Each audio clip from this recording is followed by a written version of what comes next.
अस्सलाम वालेकुम दोस्तों, क्या हाल है? उम्मीद है आप सब लोग खैरियत से होंगे। आप सब लोगों की समात से टकराने वाली आवाज़ सईद अली जुनैद तिरमिज़ी की है। दोस्तों, कहानी की तरफ चलने से पहले आप सब लोगों से मेरी गुजारिश है, मेरे चैनल को लाइक कीजिएगा, सब्सक्राइब कीजिएगा और अपने दोस्तों के साथ शेयर भी कीजिएगा और बेल आइकन को प्रेस करके ऑल पे क्लिक कर दीजिएगा ताकि सब नोटिफिकेशंस आपको मिलते रहें। तो चलते हैं आज दोस्तों कहानी की तरफ। ये कहानी दानियाल नामी एक खूबरू नौजवान की है जो कि एक पोश इलाके में रहा करता था। वो एक अमीर घराने से ताल्लुक़ रखता था। इसका अपना बिजनेस था। बड़ा घर, नौकर चाकर, गर्ज किसी चीज़ की कमी नहीं थी सिवाय माँ बाप के। इसके अलावा इसके बचपन में ही एक कार एक्सीडेंट में इसके वालिदैन वफात पा गए थे। इसका कोई बहन भाई नबी न था।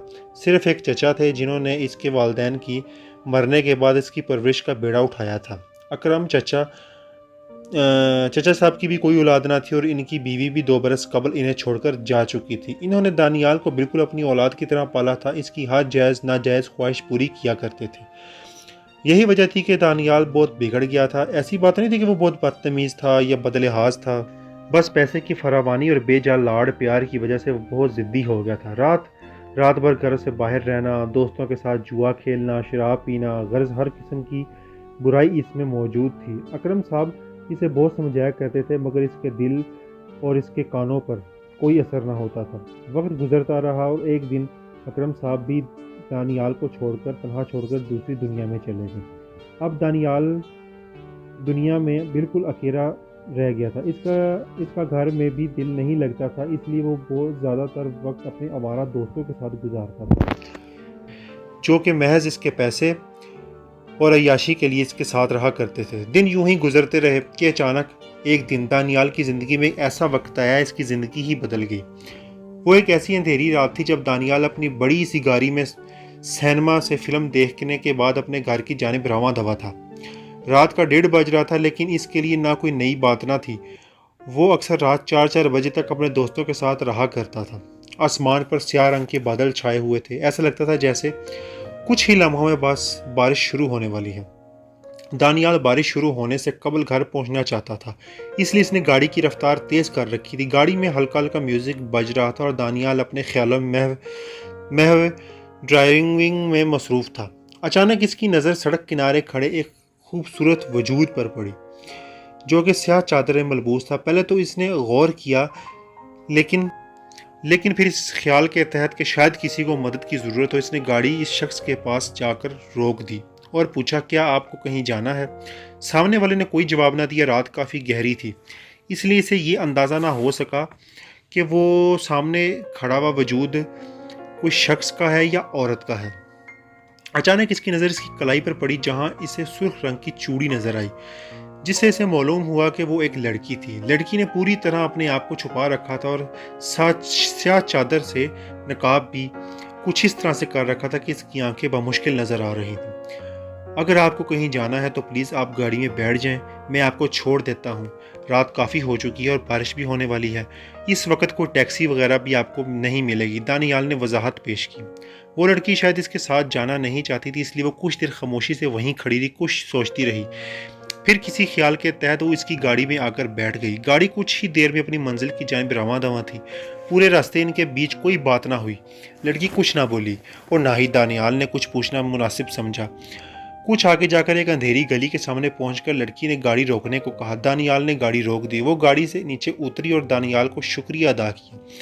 दानियाल ने आज तक इस कदर खूबसूरत आवाज़ नहीं सुनी थी। लड़की की मीठी आवाज़ इसके कानों में रस घोल रही थी। इस लम्हे तेज़ हवा का झोंका आया और लड़की का नकाब थोड़ा सा हट गया। इसके भूरे बाल इसके चेहरे पर आ गए और वो फ़ौरन अपना नकाब दुरुस्त करने लगी। दानियाल ने जो इसकी एक झलक देखी तो इसका दिल गोया धड़कना ही भूल गया हो। वो अभी इसकी खूबसूरत झील जैसी आंखों में गुम था कि ज़ोर से बादल गरजे और मूसलाधार बारिश शुरू हो गई और वो लड़की तेज़ तेज़ कदम उठाती अंधेरी गली के तरीकियों में गायब हो गई। दानियाल ने भी अपने आप को संभाला और घर रवाना हो गया। घर पहुंचकर इसने हाथ मुंह धोया और सोने के लिए बिस्तर पर लेट गया, लेकिन नींद इसकी आंखों से कोसों दूर थी। वो भी अभी भी इस दोशीज़ा के हुस्न के बारे में सोच रहा था। ऐसा न था कि वो किसी की इसकी ज़िंदगी में कोई लड़की ना थी। इसकी बेतहाशा लड़कियों से दोस्तियाँ थी, इनके साथ घूमना फिरना एंजॉय करना इसका मामूल था। लेकिन इनमें से आज तक किसी लड़की से इसको इतना मदहोश नहीं किया था जितना इस हुस्न की मलका को देख कर वो हो गया था। इस दोशीज़ा के ख्यालों में न जाने कब वो नींद की वादियों में उतर गया। वो जब सुबह उठा तो रात वाला वाक़या इसके जहन से निकल चुका था। इसने नहा धोकर कपड़े बदले, नाश्ता किया और ऑफिस के लिए रवाना हो गया। वो ऑफिस में कुछ ज़रूरी फाइल्स का मुतालिया करने में मसरूफ़ था कि इसके फ़ोन पर जुनैद इसके दोस्त की कॉल आई। इसने फ़ोन उठाया। क्या हाल है दोस्त, और रात का क्या प्लान है? यार तुम लोग बोलो, वही प्लान रख लेते हैं, दानियाल ने खुश दिली से जवाब दिया। ठीक है यार, तो फिर मिलते हैं रात में इसी जगह पर। दानियाल की इस बात पर हंसा, लेकिन इस वक्त ही इसकी असिस्टेंट अंदर आई। दानियाल ने फ़ोन बंद कर दिया और ऑफिस के कामों में मशगूल हो गया। रात को वो सारे दोस्त जुए खाने में मौजूद थे। अचानक हैदर ने जुनैद से पूछा, यार कितनी दोस्तें हैं तेरे पास? जुनैद ने कहका लगाया और बोला, यार अपने पास तो पूरी 12 हैं। तो सब ज़ोर से हंसने लगे। और दानियाल तेरे पास? मेरे पास क्या? दानियाल ने संजीदगी से इस्तफसार किया। यार मैं इश्क प्यार मोहब्बत की बात कर रहा हूँ। क्या कभी इश्क हुआ तुझे किसी से? इश्क के लफ्ज़ पर दानियाल को वो लड़की याद आ गई। वो घबराकर उठ खड़ा हुआ और इसकी दोस्त भी हैरानी से इसे खड़ा हुआ देख रहे थे। यार सब ठीक तो है ना? हाँ हाँ सब कुछ ठीक है, अब मैं चलता हूँ, दानियाल ने यह कहते हुए कदम बाहर की जानिब बढ़ा दिए और इसे इसकी दोस्त परेशानी से जाता देखने लगे।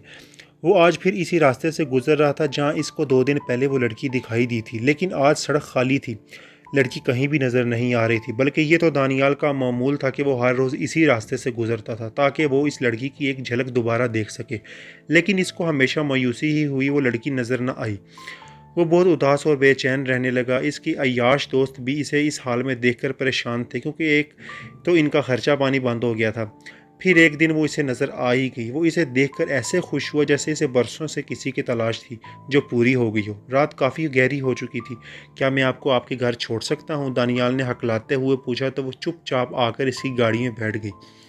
कुछ देर में गाड़ी अपनी मंजिल की जानिब रवां दवा थी। क्या मैं आपका नाम जान सकता हूँ? दानियाल ने इस लड़की से पूछा। नूर, लड़की ने छोटा सा जवाब दिया। दानियाल अभी और बहुत कुछ पूछना चाहता था कि गली के सामने से इसे गाड़ी रोकनी पड़ी और वो उतरी और गली में चली गई। अब की बार दानियाल ने अपने आप को कोसा कि इसे इतनी तेज़ गाड़ी चलाने की क्या ज़रूरत थी भला। खैर वो जान गया था कि वो इस लड़की से मोहब्बत कर बैठा है। अब वो मज़ीद इंतज़ार नहीं करना चाहता था, इसलिए इसने फ़ैसला किया कि वो कल इसे मिलेगा और इसे अपना हाल दिल सुनाएगा। सुबह हुई और वो उसी जगह पर जाकर खड़ा हो गया जहाँ वो इसे मिला करती थी। वो बेसब्री से इसका इंतज़ार कर रहा था और वो जानता था कि आज दिन में भी वो इसे मिलेगी। फिर कुछ ही देर बाद ऐसा ही हुआ। वो सामने से आती हुई नज़र आई। वो दानियाल को देखकर कुछ देर के लिए रुक गई और फिर आगे बढ़ी। सुनिए, दानियाल ने इसे पीछे से आवाज़ दी तो वो पीछे मुड़ी और सवालिया नज़रों से इसे देखने लगी। वो मुझे आपसे कुछ ज़रूरी बात करनी थी, दानियाल ने फिर हकलाते हुए कहा। आप बुरा ना माने तो पास वाले होटल में कुछ देर बैठकर बात कर लेते हैं। दानियाल ने तमहीद बांधी तो वो कुछ ना बोली और चुपचाप इसके साथ चलने लगी। वो आज भी स्याह चादर में अपने आप को छुपाए हुए थी। दानियाल ने आज से पहले इतनी हसीन लड़की कभी ना देखी थी। वो इसकी झील जैसी आंखों में अब भी गुम ही रहना चाहता था। जब इसकी आवाज़ आई, फरमाइए जी, वो दानियाल को अपना हाल दिन सुनाते हुए शर्म महसूस हो रही थी। अभी वो कुछ बोलने ही वाला था कि अजान की आवाज़ आई और वो उठ खड़ी हुई। ज़ोहर का वक्त हो चुका है, अब मैं चलती हूँ। दानियाल हैरानी से खड़ा हुआ और बोला, देखिए मैं आपसे बहुत ज़रूरी बात करना चाहता हूँ। नमाज से भी ज़रूरी? लड़की ने संजीदगी से सवाल पूछा। दानियाल बहुत शर्मिंदा सा हुआ। खैर फरमाइए, लड़की ने इसे बोलने की इजाज़त दे दी। वो मैं आपसे मोहब्बत करता हूँ, आपसे शादी करना चाहता हूँ। दानियाल ने जल्दी से तमाम बातें कह दी। वो लड़की पहले तो गुस्से से कुछ देर के लिए इसे देखती रही, फिर तेज़ तेज़ कदम बढ़ाती होटल से बाहर चल दी। वो इसके पीछे आया। देखिए आप मेरी बात का जवाब तो देती जाएं, दानियाल ने मिन्नत के अंदाज में कहा। वो रुकी और बोली, आप जानते ही क्या है मेरे बारे में? बस 2-3 मुलाकातों में ही आपने इश्क भी कर लिया मुझसे। चलो मान लिया कि वाकई मोहब्बत करते हैं आप, तो मोहब्बत तो कुर्बानी मांगती है। क्या आप कुर्बानी देने को तैयार हैं? लड़की ने सवाल किया। दानियाल तेज़ी से बोला, हाँ हाँ, जो कुर्बानी आप कहेंगी मैं देने को तैयार हूँ। अपने दोस्तों को छोड़ दें, शराब नोशी छोड़ दें, बुरी आदतें छोड़ दें, रात को देर तक बाहर रहना छोड़ दें और आज के बाद एक नमाज भी ना छोड़ना। दानियाल नहीं चाहता था, वो नहीं जानता था कि इसे इस चीज़ों के बारे में कैसे पता चला, लेकिन वो बहुत शर्मिंदा हुआ और बोला, ठीक है मैं सब कुछ करने को तैयार हूँ। और आखिर और आखिरी चीज़, लड़की ने बोला, मुझे भी भूल जाए और कभी आइंदा मेरे इंतज़ार में ना रहना, मैं आइंदा कभी तुम्हें नज़र नहीं आऊँगी। वो अपनी बात ख़त्म कर चुकी थी। दानियाल को कुछ समझ नहीं आ रहा था, लेकिन मैं ये कैसे कर सकता हूँ। लड़की ने कोई जवाब ना दिया और वो तेज़ कदम उठाती हुई वहाँ से चल दी। दानियाल इसके पीछे ना गया क्योंकि वो इसे और परेशान नहीं करना चाहता था। वो घर आ गया और बहुत उदास था। वो आज परेशानी में चक्कर काटते काटते इसको काफ़ी देर गुजर गई। वो कुछ सोच रहा था, अचानक वो रुक गया और गाड़ी की चाबियां उठाकर बाहर की जानिब तेज़ी से चल पड़ा। वो फैसला कर चुका था कि आज वो इस लड़की के घर जाएगा और उसके वालिदैन से इसका हाथ मांगेगा और वो इसे यकीनी तौर पर अपनी बेटी देने को तैयार हो जाएंगे, क्योंकि इसके पास वो सब कुछ था जो कोई भी वालिदैन अपनी बेटी के लिए चाहते हैं। वो बहुत खुश था। वो जानता था कि कामयाबी इसके ही कदम चूमेगी, क्योंकि इसके पास घर, गाड़ी, बंगला, हर चीज़ थी। इसने गाड़ी इसी गली के सामने रोक दी और गाड़ी से नीचे उतर आया और इससे पहले कभी इसके घर ना गया था, इसलिए थोड़ा सा हिचकिचा रहा था। गली बहुत अंधेरी थी, वहाँ कुछ भी नज़र ना आ रहा था। वो जैसे जैसे गली में दाखिल होता रहा, इसे एहसास हुआ कि वो गली किसी भी किस्म के मकान से आ रही थी। वहाँ कोई मकान ना था। वो चलता गया इस उम्मीद के शायद कि गली के आखिर में वो अपनी फैमिली के साथ शायद रहती हो। वो चलता रहा, लेकिन गली काफ़ी तवील थी और हर मकान से आ रही। फिर एक जगह जाकर वो रुक गया। सामने एक दीवार थी और गली ख़त्म हो चुकी थी। वो वर्ताए हैरत में डूब गया और गली से बाहर आ गया और आते जाते कुछ लोगों से पूछा तो मालूम हुआ कि वो गली तो जन्नात का मस्कन है, वहाँ कोई भी इंसान नहीं रहता, इसलिए वो गली हमेशा अंधेरे में ही डूबी रहती है। वो चुपचाप घर आ गया और वो समझ चुका था कि जिस लड़की से वो मोहब्बत कर बैठा था वो कोई इंसान नहीं थी, बल्कि कोई और ही मखलूक थी। इसने नमाज़ पढ़ी और अल्लाह से सुकून के लिए दुआ मांगी। वो नहीं जानता था कि आखिरी बार इसने नमाज़ कब पढ़ी थी, लेकिन इसने अब नमाज को अपना मामूल बना लिया था। तमाम आवारा दोस्तों, बुरी आदतों को खैराबाद कह दिया था। वो अब एक मुकम्मल इंसान बन चुका था। वो कभी दोबारा इस गली में ना गया था और ना ही कभी वो लड़की से दोबारा नज़र आई थी। तो दोस्तों, कैसी लगी आप सब लोगों को मेरी कहानी? अपनी कीमती आरा से कमेंट में ज़रूर आगाह कीजिएगा और मेरे चैनल को लाइक भी कीजिएगा, सब्सक्राइब भी कीजिएगा और दोस्तों के साथ शेयर भी कीजिएगा। Thank you so much. Allah हाफिज़।